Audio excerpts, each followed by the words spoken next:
परिभाषित कीजिए, या मांग वक्र पर संचलन और मांग वक्र पर स्थानांतरण किस प्रकार से होता है, चित्र द्वारा स्पष्ट कीजिए। तो इन सभी प्रश्नों का जवाब हमें इस टेबल के द्वारा आसानी से मिल जाएगा। स्थानांतरण क्या होता है, दोनों में दो स्थितियां हो सकती हैं, या मांग का विस्तार होगा या मांग का संकुचन होगा। इसमें भी दो स्थितियां हो सकती हैं, या मांग में वृद्धि होगी या मांग में कमी होगी। नमस्कार दोस्तों, इकोनॉमिक्स क्लास में आपका स्वागत है। मेरा नाम है चैन सिंह और आज हम बात करने वाले हैं मांग में परिवर्तन। तो मांग में परिवर्तन किस प्रकार से होता है, ये वार्षिक परीक्षा में अधिकतर पूछा जाता है, लेकिन इसका पूछने का तरीका थोड़ा सा अलग होता है। तो ये जो आज का प्रश्न है ये बहुत महत्वपूर्ण प्रश्न होने वाला है, तो वीडियो को लाइक जरूर करें और अपने दोस्तों को भी शेयर करें। साथ में यदि आप चैनल पर नए हैं तो चैनल को सब्सक्राइब जरूर कर दें। तो आइए चलते हैं और समझते हैं मांग में परिवर्तन क्या होता है, किस प्रकार से ये परीक्षा में पूछा जाता है। तो परीक्षा में जो पूछने वाला सवाल रहता है इसमें, ये हम इस पर थोड़ा सा बाद में चर्चा करेंगे। पहले समझ लें कि ये होता क्या है। यदि अभी हम बता देंगे कि ये क्या पूछा जाता है, किस प्रकार से पूछा जाता है, तो फिर आप समझ नहीं पाओगे। तो मांग में परिवर्तन या तो कीमत में परिवर्तन के कारण हो सकता है, या फिर उपभोक्ता की आय में परिवर्तन के कारण हो सकता है, या फिर जो मांग को प्रभावित करने वाले तत्व हैं जिन्हें हम पीछे पढ़ चुके हैं, तो एक बार आप उन्हें जरूर देख लें। वीडियो यदि आपने नहीं देखा है तो चैनल पर वीडियो है, उस वीडियो को भी देखें। तो जो तत्व मांग को प्रभावित करते हैं उनमें कोई परिवर्तन होता है तो फिर मांग में भी परिवर्तन हो जाता है। तो यही हम समझने वाले हैं कि अर्थशास्त्र के अंतर्गत मांग में परिवर्तन किस प्रकार से पूछा जाता है, उसे आज हम समझ लेते हैं। तो उसे समझने के लिए सबसे पहले मैंने ये लाइन लिखी हुई है, इसे देख लें कि मांग में होने वाले परिवर्तनों को मांग वक्र द्वारा दो प्रकार से प्रकट किया जा सकता है। हमें समझने में आसानी हो और याद रखने में भी आसानी हो, इसके लिए पूरा मैंने एक टेबल में कन्वर्ट कर दिया है पूरा। तो इसे आप चाहे तो वैसा का वैसा उतार सकते हैं, तो आपको समझने में भी और याद रखने में दोनों जगह आसानी हो जाएगी। मांग में होने वाले परिवर्तनों को मांग वक्र द्वारा दो प्रकार से हम प्रकट कर सकते हैं। पहला है मांग वक्र पर संचलन। पहला कौन सा, मांग वक्र पर संचलन, और दूसरा है मांग वक्र पर स्थानांतरण। संचलन क्या होता है और स्थानांतरण क्या होता है, ये अब हम समझने वाले हैं। तो वो आपको आसानी से समझ में आ जाएगा जब हम इसको क्लियर करेंगे। अभी मैं इसका अर्थ बताऊंगा कि संचलन क्या होता है। तो संचलन, जब वक्र जो है एक ही ग्राफ पर चलता है तो उसे संचलन कहते हैं, और यदि दूसरा ग्राफ बन जाता है तो उसे फिर स्थानांतरण कहते हैं। तो ये अभी क्लियर नहीं होगा, हम कब क्लियर हो जाएगा ये, जब हम इसको आसानी से समझ लेंगे। तो सबसे पहले हम इनकी परिभाषा समझ लें कि मांग वक्र पर संचलन की परिभाषा क्या होती है और मांग वक्र पर स्थानांतरण की परिभाषा क्या होती है, तो हमें मांग में परिवर्तन आसानी से समझ में आ जाएगा। तो सबसे पहले मांग वक्र पर संचलन, ये क्या होता है, इसकी परिभाषा मैंने क्या लिख दी है, अन्य बातें समान रहने पर वस्तु की कीमत में परिवर्तन के फलस्वरूप उसकी मांग में होने वाले परिवर्तन को मांग वक्र पर संचलन कहा जाता है। तो यहाँ पर यदि आप गौर करें तो सिर्फ दो बातों पर ध्यान देना है हमें। अन्य बातें समान रहने पर वस्तु की कीमत में परिवर्तन के फलस्वरूप उसकी मांग में होने वाले परिवर्तन को मांग वक्र पर संचलन कहा जाता है। क्या कहा जाता है कि बस अन्य बातें समान रहने पर, पहली बात ये ध्यान रखना है, अन्य बातें मतलब कि मांग को प्रभावित करने वाले तत्व ये तो स्थिर रहें, केवल वस्तु की कीमत में कोई परिवर्तन हो, या तो कीमत बढ़ जाएगी या फिर घट जाएगी, तो उस कारण से मांग पर जो प्रभाव पड़ेगा उसे हम मांग वक्र पर संचलन कहेंगे। इसके बाद दूसरी परिभाषा ये देखें मांग वक्र पर स्थानांतरण की।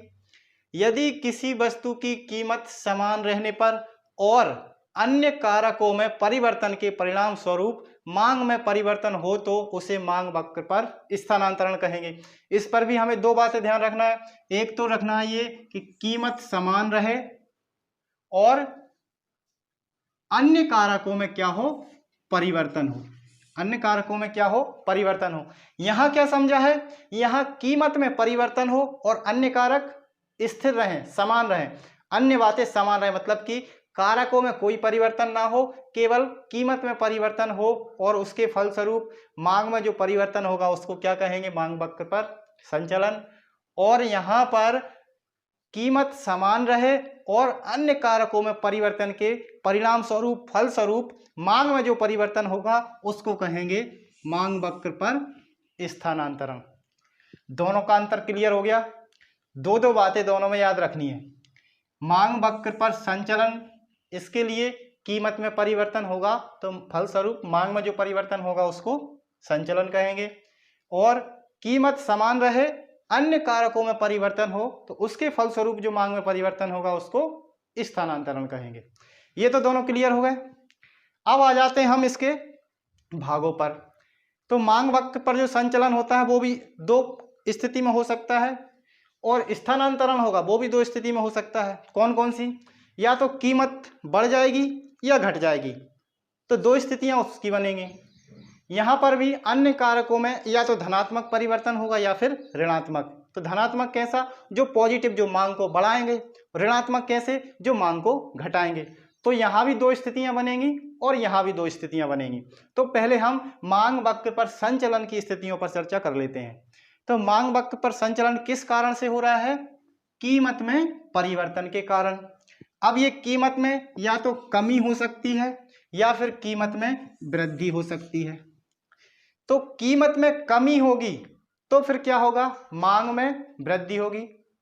किसी वस्तु की कीमत में कमी होगी तो उस वस्तु की मांग में वृद्धि होगी। तो मांग में वृद्धि होगी तो उसे कहेंगे मांग का विस्तार। और यदि वस्तु की कीमत में वृद्धि हो तो फिर क्या हो? उस वस्तु की मांग क्या हो जाएगी? कम हो जाएगी। कम हो जाएगी तो उसे क्या कहेंगे? उसे हम कहेंगे मांग का संकुचन। दोनों स्थितियां याद रखना। यदि कीमत में कमी हो तो मांग बढ़ जाएगी तो उससे मांग का विस्तार कहेंगे, और कीमत में वृद्धि होगी तो मांग कम हो जाएगी, उसे मांग का संकुचन कहेंगे। अब दोनों का हम उदाहरण लें और उसे ग्राफ पर प्रदर्शित कर दें। मांग का विस्तार, इसमें क्या करना है? कीमत कम करना है। तो पहली कीमत ले ली हमने 5 रुपए और दूसरी कीमत कम करके ले ली 1 रुपया। मांग में क्या करना है? वृद्धि करना है। तो 5 रुपए पर 1 इकाई की मांग की जा रही है, 1 रुपए पर इकाइयां बढ़ा दी हैं, कितनी? 4 कर दी हैं। अब इसे ग्राफ द्वारा प्रदर्शित कर दें। जब कीमत 5 रुपए है तो कितनी इकाई मांगी जा रही है? 1। तो ये कीमत हमने बाय एक्सिस पर कीमत ली है और एक्स एक्सिस पर वस्तु की मात्रा। तो ये हो गया 5 रुपए और 1 से इसको हम पॉइंट कर देंगे। ये 1 इकाई की मात्रा। और दूसरी स्थिति में देखिए कीमत घटकर कम हो गई है, 1 पर पहुंच गई है, तो मांगी गई मात्रा कितनी है? 4 इकाइयों की। अब इन दो बिंदुओं को यदि हम मिलाएंगे तो इसका ये बताइए अलग अलग डी वक्र बनेगा या एक ही बनेगा? यदि इसको हम मिलाएंगे तो ये तो एक ही पे आ गया, ये डी वक्र एक ही पे आ गया। डिमांड वक्र जो है वो दोनों का एक ही बन गया। लेकिन हो क्या रहा है? इसमें विस्तार हो रहा है। किस प्रकार से? यहां से लेके यहां तक क्या हो रहा है? मांग बढ़ रही है। मांग का इसमें क्या हो रहा है? विस्तार हो रहा है। ये मांग का विस्तार है, लेकिन ग्राफ तो एक ही है, एक ही के द्वारा शो हो रहा है। तो इसमें क्या मतलब क्या हुआ? मांग वक्र पर संचलन। एक ही वक्र पर क्या हो रहा है? संचलन हो रहा है। एक ही वक्र पर परिवर्तित हो रहा है, परिवर्तन हो रहा है। तो इसको बोलते हैं मांग वक्र पर संचलन। अब संचलन का अर्थ समझ में आ गया। दोनों बिंदुओं का ग्राफ एक ही बन रहा है, एक ही से दोनों स्थितियां शो हो रही हैं। कीमत स्थिर और कीमत घट रही है तो मांग बढ़ रही है। तो संचलन हो रहा है लेकिन वक्र परिवर्तित नहीं हो रहा, वक्र तो एक ही बन रहा है। इसी प्रकार इसको समझ लें। कीमत में वृद्धि, कीमत में वृद्धि कब होती है? जब कीमत में वृद्धि होगी तो मांग कैसी होगी? मांग कम होगी। तो कीमत पहले हमने ले ली 1 रुपया और मांग ले ली 5 इकाइयों की। अब कीमत में क्या करना है? वृद्धि करना है। तो कीमत 1 रुपए से बढ़ाकर हमने कितनी कर दी? 5 रुपए। मांग अब कम हो जाएगी तो 5 से घटाकर हमने कितनी कर दी? 1 इकाई की। इसको ग्राफ पर देखते हैं किस प्रकार से व्यवहार करेगी। तो कीमत 1 रुपए है तो कितनी इकाइयां मांगी जा रही हैं? 5। ये आ गया 5। ये एक पॉइंट हो गया। इसके बाद दूसरी स्थिति देखिए, कीमत बढ़कर 5 रुपये हो जाती है, इकाइयाँ कितनी मांगी जा रही हैं? 1। तो ये हो गया 5 और ये हो गया 1।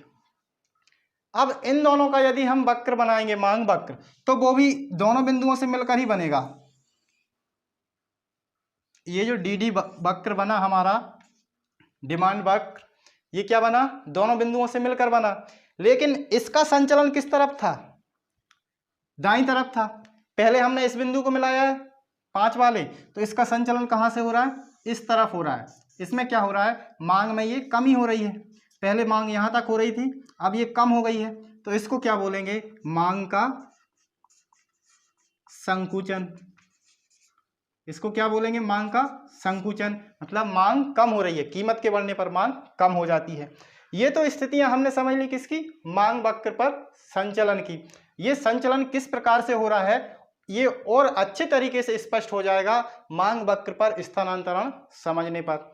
अब ये भी हम समझ ही लें, उसके बाद हम दोनों की चर्चा करेंगे। ये संचलन किस कारण से होता है? मांग को प्रभावित करने वाले कारकों में परिवर्तन के कारण मांग की मात्रा में जो परिवर्तन होता है किसी वस्तु की, उसको क्या कहते हैं? हम स्थानांतरण कहते हैं। अब इसकी परिभाषा तो देख ली।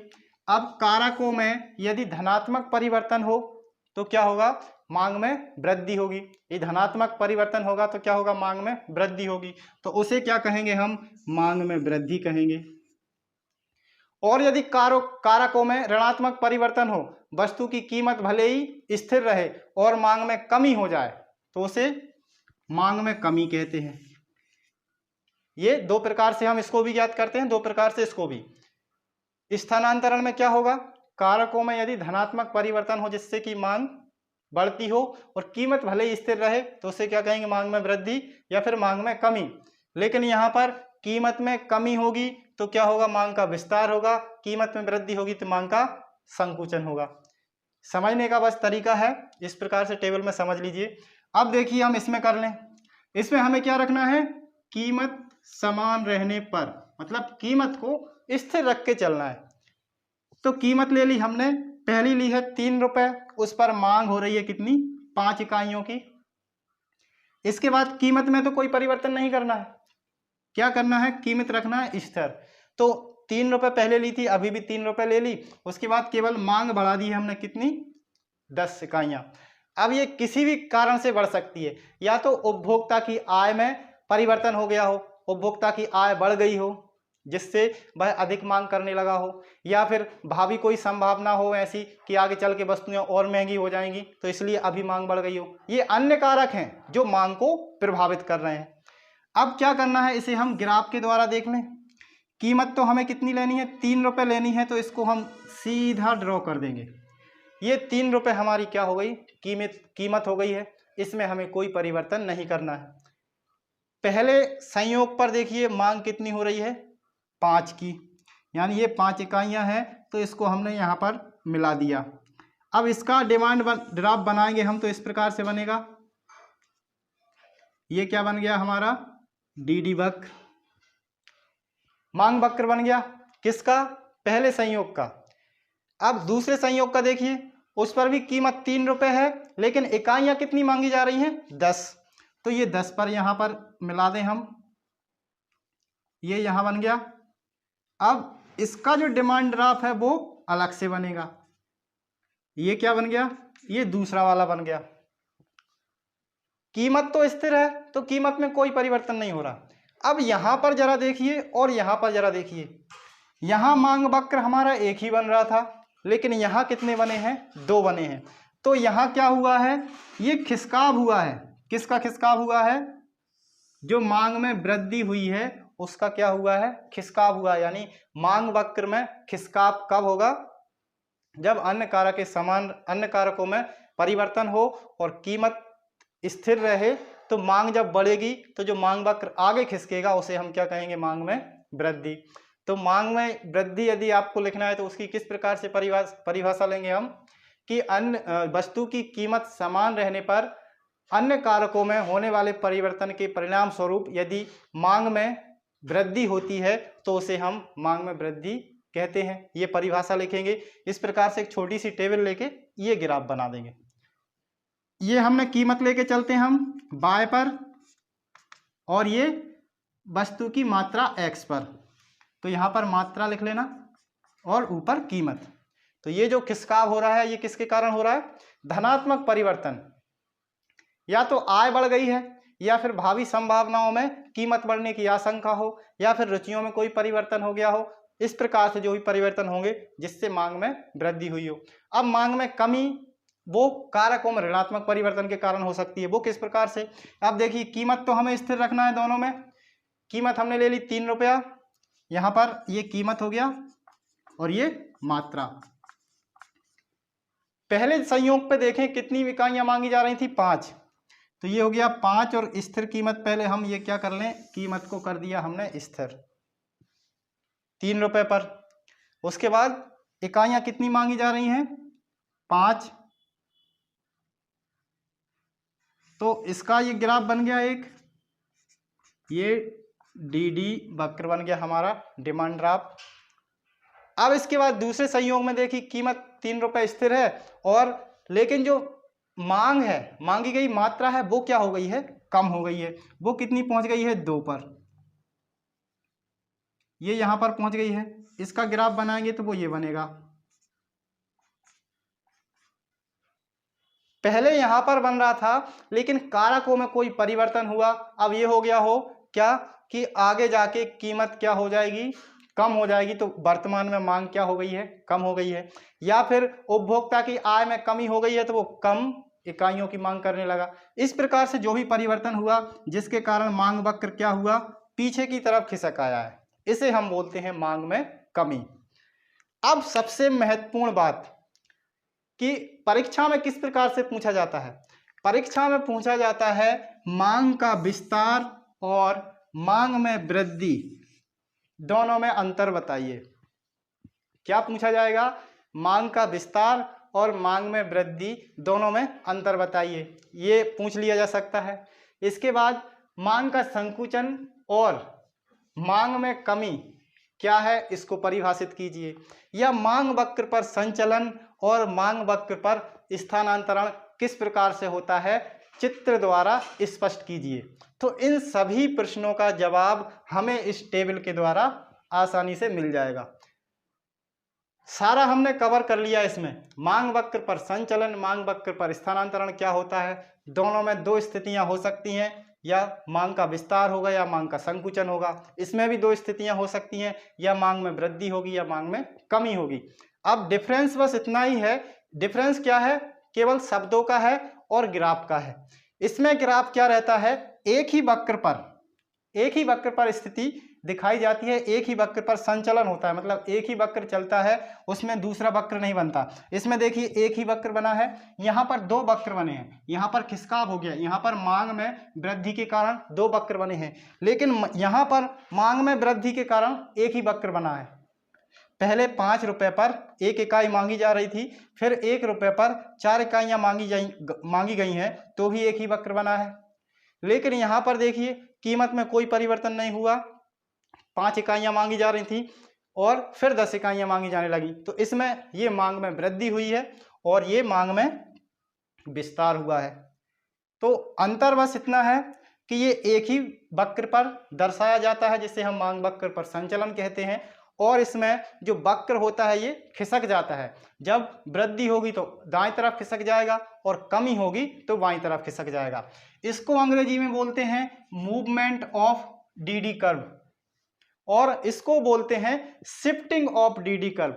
यहां पर क्या हो रहा है, जो डीडी कर्व है वो शिफ्ट हो रहा है, या तो दाईं तरफ या बाईं तरफ। और इसमें क्या हो रहा है, इसमें मूवमेंट हो रहा है।